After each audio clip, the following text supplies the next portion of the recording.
La pluie venait de cesser. Les nuages restaient bas dans le ciel, lourds et sombres. Des flaques scintillaient sur le béton fissuré sous le pont de Lagos, où une fillette maigre et pieds nus se tenait silencieusement à côté d'une Bentley noire rutilante. Elle s'appelait Amaka. Elle n'avait que 10 ans, mais ses yeux portaient le poids de quelqu'un qui avait trop vu. Ses mains tremblaient alors qu'elle utilisait sa seule serviette, celle avec laquelle elle dormait chaque nuit, pour essuyer les éclaboussures de pluie et la boue sur la portière de la voiture.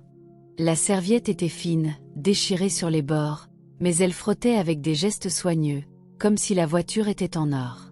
À l'intérieur de la Bentley, Obinna Williams observait en silence. Il n'avait pas bougé depuis qu'il s'était garé. Sa vitre teintée lui offrait une vue claire sur le visage de la petite fille, humide de pluie et de larmes. Pendant 10 longues minutes, il la regarda travailler, sans dire un mot. Quelque chose en elle le retenait. Ses yeux, sa douleur, sa détermination. Puis il le vit. Une petite marque sur son poignet gauche, en forme d'étoile fanée. Il se figea. Il avait exactement la même tache de naissance au même endroit. Son cœur s'arrêta. Il sortit lentement de la voiture et l'appela. « Viens ici », dit-il doucement. Amaka se tourna vers lui, les yeux écarquillés, serrant sa serviette contre sa poitrine. En s'approchant, le cœur d'Obinna battait à tout rompre.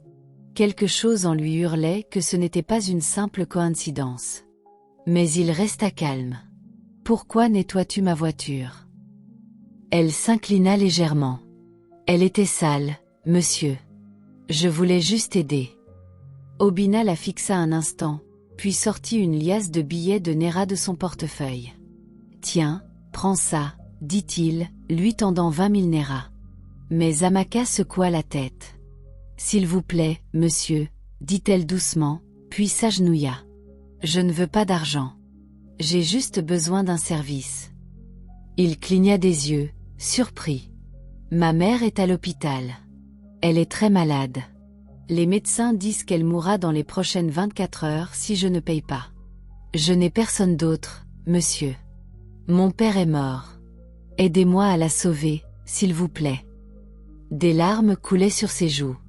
Obinna, milliardaire et PDG du groupe Williams, resta sans voix. Sa voix avait brisé quelque chose en lui.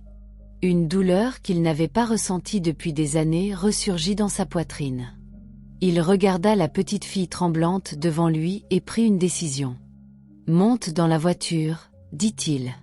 3 jours plus tôt, Amaka était assise sur le sol poussiéreux sous le pont, ses bras maigres enroulés autour de sa mère. « Maman, ton corps est brûlant, » murmura-t-elle. Cynthia tenta de sourire. « Ça va aller, Amaka. Je suis juste fatiguée, c'est tout. » Mais c'était un mensonge. Elle était fiévreuse, tremblante, à peine capable de bouger. Depuis la mort de son mari, Anderson, elle vivait sous ce pont depuis presque 2 ans. Anderson était mort subitement. Ce soir-là, Amaka l'attendait pour qu'il rentre du travail. Il lui apportait toujours des beignets d'un vendeur ambulant. Mais ce furent les chauffeurs du syndicat qui revinrent, avec un corps sans vie enveloppé dans un tissu ensanglanté. « Des voleurs armés ont pris sa voiture », dirent-ils.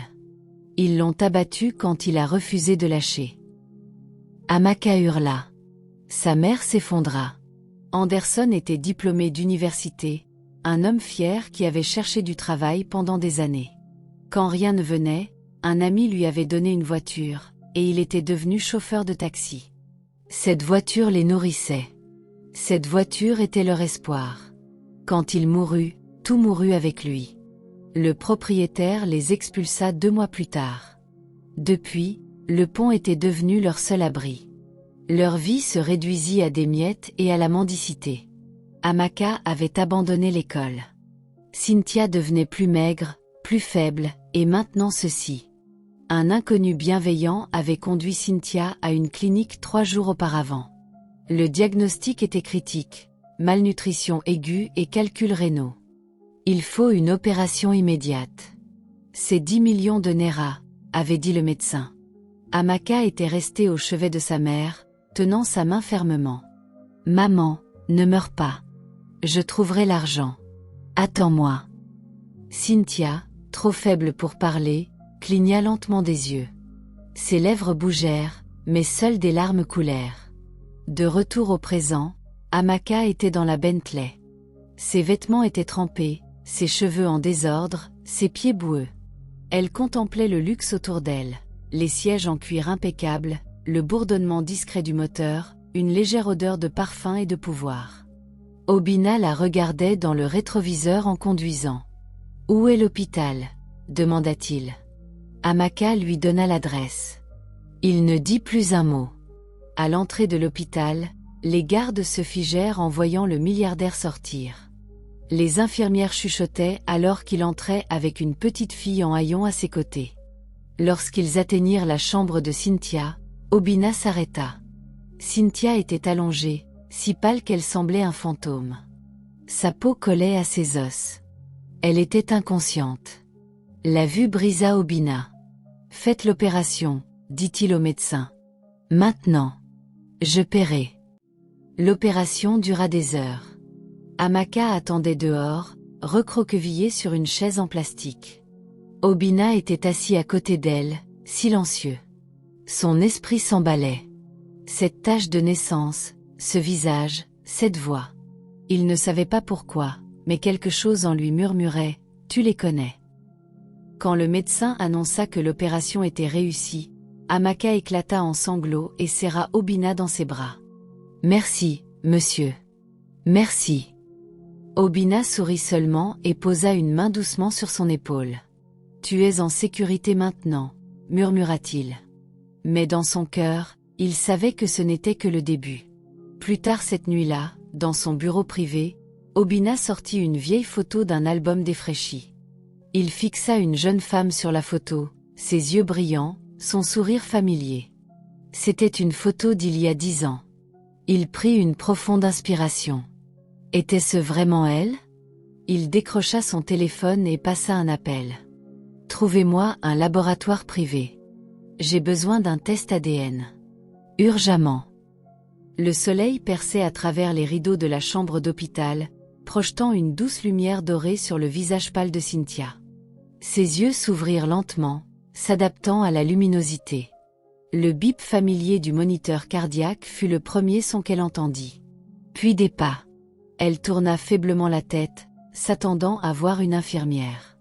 Mais ce qu'elle vit lui serra la poitrine. C'était Amaka. La tête de la fillette était enfouie dans ses bras à côté du lit d'hôpital, son corps se soulevant doucement au rythme de son sommeil. « Amaka » murmura Cynthia, sa voix à peine audible.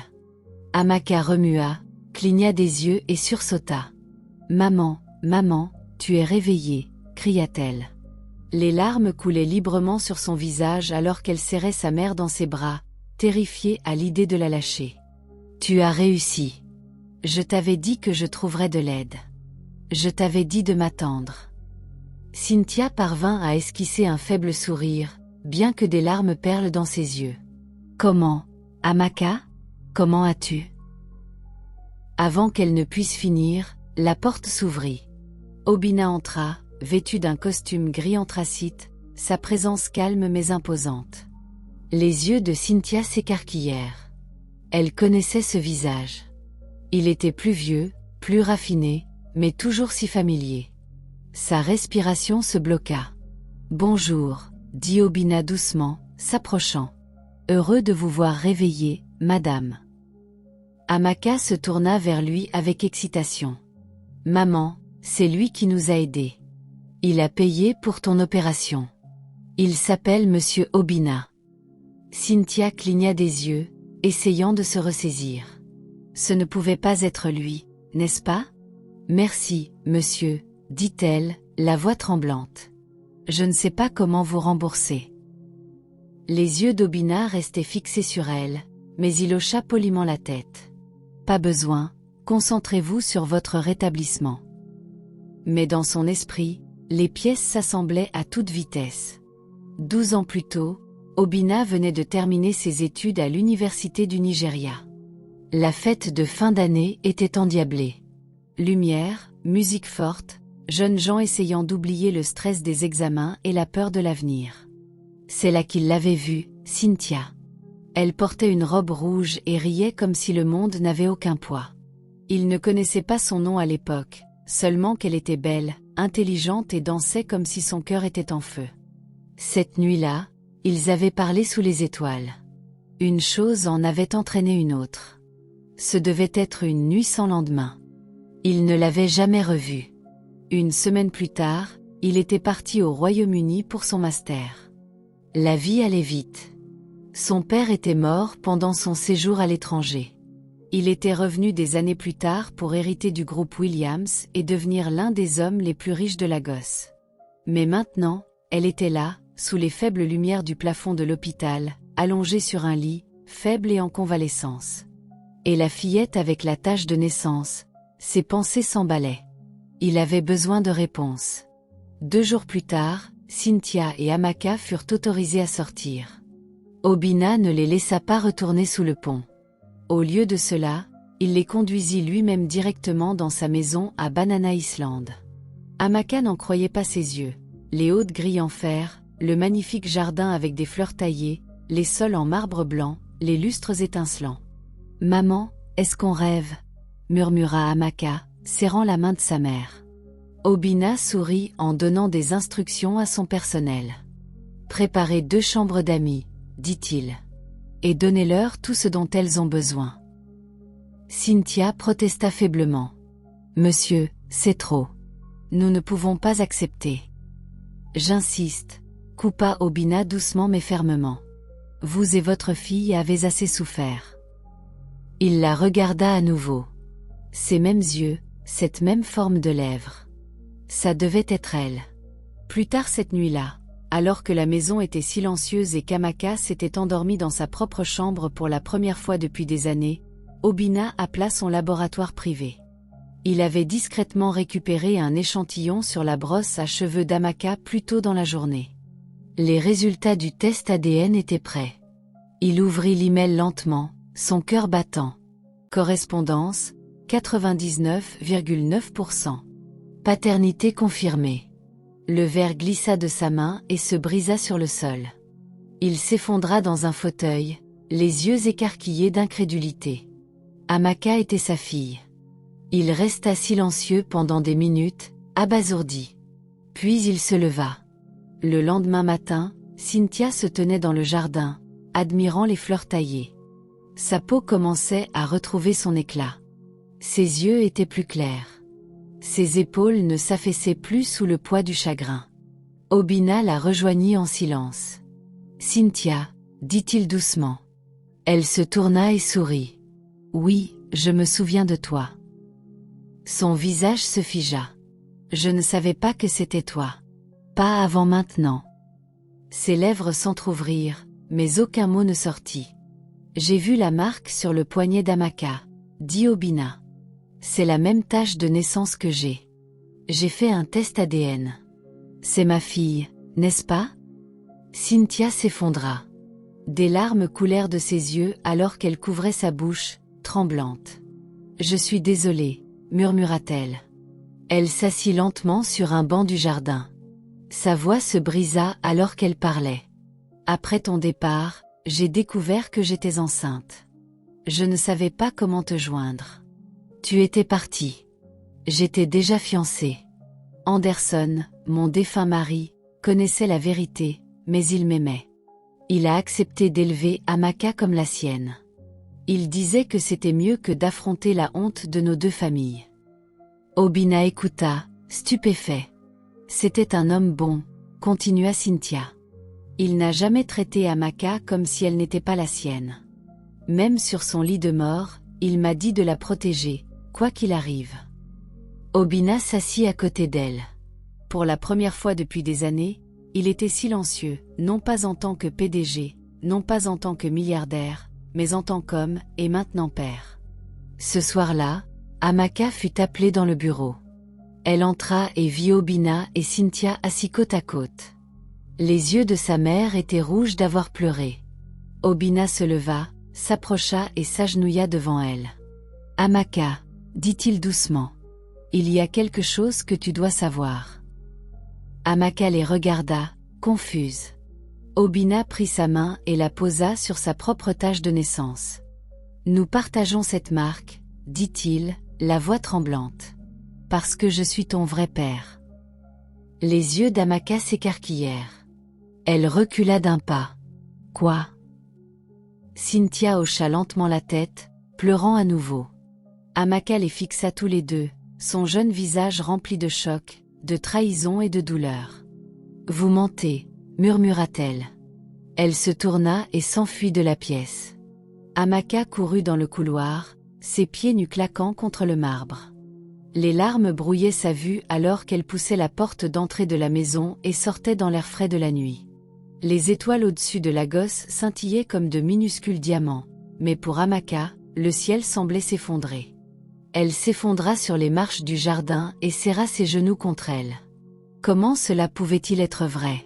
Comment Obina, cet homme qu'elle venait de rencontrer, celui qui avait sauvé la vie de sa mère, pouvait-il soudainement prétendre être son père? Qu'est-ce que cela signifiait pour l'homme qu'elle avait toujours appelé papa? Anderson lui embrassait le front chaque soir avant qu'elle ne s'endorme. Il l'accompagnait à l'école avec ses chaussures usées. Il inventait des chansons amusantes juste pour la faire sourire. Cet homme, n'était-il pas son vrai père? Elle sanglota doucement dans la nuit, son cœur se brisant de confusion.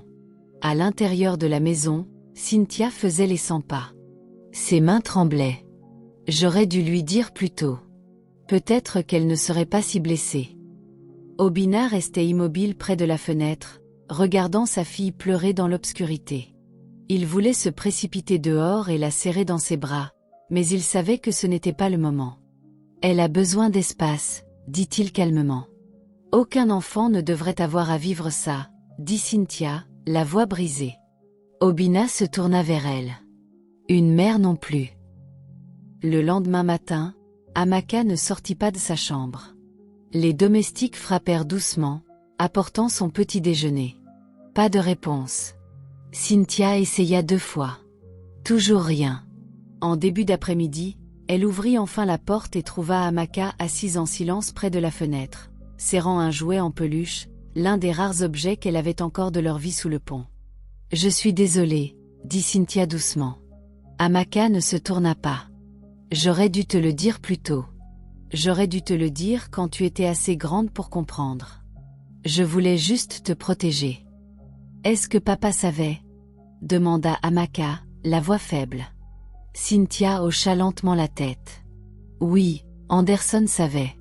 Il m'aimait quand même, et il t'aimait encore plus. » Des larmes coulèrent à nouveau sur les joues d'Amaka. « Donc, il a menti, lui aussi. »« Non, il t'a donné son cœur. Il t'a donné son nom. Mais Obina t'a donné la vie. Cela n'efface pas l'amour que ton papa t'a donné. Cela signifie juste que ton histoire est plus grande que tu ne le pensais. » Amaka resta silencieuse. Puis elle murmura, « Je ne veux pas le voir. » Le cœur de Cynthia se brisa à nouveau. « Je comprends, mais promets-moi quelque chose. Ne ferme pas ton cœur pour toujours. Il souffre aussi. Amaka, il ne savait pas que tu existais, mais depuis qu'il l'a appris, il n'a pas cessé d'essayer. » Obina ne força pas les choses. Il lui donna du temps. Au lieu de cela, il se concentra sur leur installation. Il engagea un thérapeute qui venait en privé. Il réinscrivit Amaka dans l'une des meilleures écoles privées de l'île. Elle ne lui parla pas pendant 2 semaines, mais elle observait. Elle voyait comment il traitait le personnel avec gentillesse. Elle voyait comment il riait doucement avec sa mère le soir. Elle voyait comment il laissait un déjeuner devant sa porte chaque jour avec des notes manuscrites comme « J'espère que tu as passé une bonne journée en classe. Je suis fière de toi. » Ou « C'est normal de se sentir blessé. Je suis là quand tu seras prête. » Un soir, Amaka passa devant le bureau et entendit Obina au téléphone. « Non, je ne la retirerai pas du testament. C'est ma fille. Elle héritera de tout, comme n'importe quel enfant à moi. Je me fiche de ce que pense le conseil. » Elle resta figée devant la porte. Pour la première fois, elle ne se sentait pas confuse. Elle se sentait vue. Quelques jours plus tard, Obina arrosait les fleurs dans le jardin, les manches retroussées. Amaka s'approcha lentement et se tint à côté de lui. Il leva les yeux, surpris. Elle lui tendit un papier plié. « Qu'est-ce que c'est » demanda-t-il. « Un dessin » répondit-elle. « On nous a demandé de dessiner notre famille à l'école. » Il déplia le papier. C'était un croquis au crayon de couleur, enfantin mais plein de sens. Il y avait Cynthia, Amaka, et à côté d'eux, Obinna, souriant, tenant leurs mains. Des larmes montèrent aux yeux d'Obinna. Amaka baissa les yeux, timide. « Tu peux le garder si tu veux. » Obinna lâcha l'arrosoir, s'agenouilla à côté d'elle et la serra dans ses bras. « Merci, Amaka. Tu ne sais pas ce que ça représente pour moi. » Les semaines passèrent. Le lien entre eux commença à se tisser. Amaka, qui autrefois tressaillait à son contact, s'asseyait maintenant à côté de lui pour regarder des films et riait quand il s'endormait pendant les épisodes de dessins animés. Elle l'appelait Onclo. Mais un soir, alors qu'ils étaient assis ensemble après le dîner, elle leva les yeux et demanda doucement « Est-ce que je peux t'appeler papa maintenant ?» Obinna se tourna lentement. Ses yeux étaient pleins de larmes. « Tu n'es pas obligée si tu n'es pas prête, » dit-il doucement. « Je le suis, » murmura-t-elle. « Je voulais juste savoir si c'était d'accord. » Il la prit dans ses bras et murmura dans ses cheveux. « C'est plus que d'accord, ma petite. C'est tout ce que j'ai toujours voulu. » À mesure que la joie revenait dans leur vie, la guérison suivait. Cynthia commençait à ressembler à la femme qu'elle était autrefois, ses courbes revenant, sa peau retrouvant son éclat. Obinna le remarquait chaque jour davantage. Ils riaient ensemble autour d'un café le matin et parfois restaient tard dans la nuit à partager des histoires sur l'enfance d'Amaka. Un soir, alors que le vent faisait bruisser les arbres et que les lumières du jardin projetaient une douce lueur, Obinna s'agenouilla devant elle. « Je sais que la vie n'a pas suivi le chemin que nous avions prévu, » dit-il, tenant ses mains. « Mais je n'ai jamais cessé de penser à toi. À cette nuit, à ce qui aurait pu être. » Les yeux de Cynthia se remplirent de larmes. « Rendons les choses justes, » dit-il. « Élevons notre fille ensemble, comme une famille. Épouse-moi, Cynthia. » Cynthia octa, une main sur la bouche. Elle était sans voix, mais ses yeux disaient tout. Elle hocha la tête. « Oui. » Des mois plus tard, Amaka se tenait devant le miroir dans son dortoir universitaire. Elle venait de rentrer de ses examens finaux. Sa blouse blanche de laboratoire était soigneusement suspendue derrière elle. Son téléphone vibra. C'était un message d'Obinna. « Demain, c'est ta remise de diplôme. J'espère que tu es prête. Nous avons une dernière surprise. » Amaka sourit, sans savoir ce qui l'attendait, mais rien n'aurait pu la préparer à ce que sa mère et Obinna allaient annoncer devant la foule entière sur scène. La reine de remise des diplômes de l'Université du Nigeria vibrait d'excitation. Parents fiers, étudiants riants, éclairs des appareils photo remplissaient l'air. Des banderoles flottaient dans la brise. Les mots « classe d'excellence »,« faculté des sciences médicales » trônaient au-dessus de la scène décorée. Amaka se tenait derrière le rideau, son cœur battant sous sa toge. Elle l'avait fait. Elle avait survécu à la vie sous le pont, mendié pour de la nourriture dans les rues, nettoyer des voitures pour sauver sa mère, pleurer sous le ciel froid de la nuit. Et maintenant, elle obtenait son diplôme, major de sa promotion en médecine et chirurgie. Dr Amaka Cynthia Anderson Williams. Cela ne semblait pas réel, mais ça l'était. Depuis la foule, Cynthia tenait la main d'Obinna, les yeux pleins de larmes et de fierté. Elle avait vu sa fille traverser le feu et s'élever comme le soleil. Obinna ne pouvait s'arrêter de sourire, son costume impeccable, ses mains applaudissant plus fort que quiconque. Quand le nom d'Amaka fut appelé comme meilleur diplômé de toute l'école, la foule rugit. Les appareils photo cliquetaient. Les professeurs hochaient la tête en signe d'approbation. Lorsqu'elle s'avança vers le podium, la lumière du soleil éclaira son visage juste comme il faut. Elle était radieuse, les yeux brillants, les pas assurés. Elle commença à parler. « Je suis née dans l'amour et dans la perte, » dit-elle. « À 7 ans, j'ai perdu mon père. À 8 ans, j'ai perdu ma maison. À 10 ans, j'ai failli perdre ma mère. Mais je n'ai jamais perdu espoir. La foule était silencieuse. Je sais ce que c'est que d'avoir faim. Je sais ce que c'est que de dormir sous un pont pendant une inondation à Lagos. Mais je sais aussi ce que c'est que d'être sauvé par l'amour. Ce prix n'est pas seulement le mien. Il appartient à chaque enfant là-dehors qui lutte pour survivre. Les applaudissements éclatèrent. Elle descendit, essuyant ses larmes. Mais alors qu'elle quittait la scène, quelque chose d'inattendu se produisit. L'hôte de l'événement revint au micro. « Mesdames et messieurs, dit-il.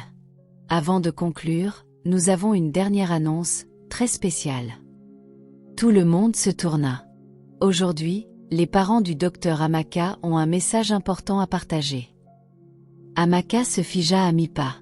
Ses yeux s'écarquillèrent en voyant Obinna et Cynthia monter sur scène, main dans la main. La foule murmura. Cynthia prit le micro en premier. Certains d'entre vous connaissent des bribes de notre histoire. Mais aujourd'hui, nous voulons célébrer non seulement le succès de notre fille, mais le miracle qui nous a réunis. Elle regarda Obinna, et il hocha la tête.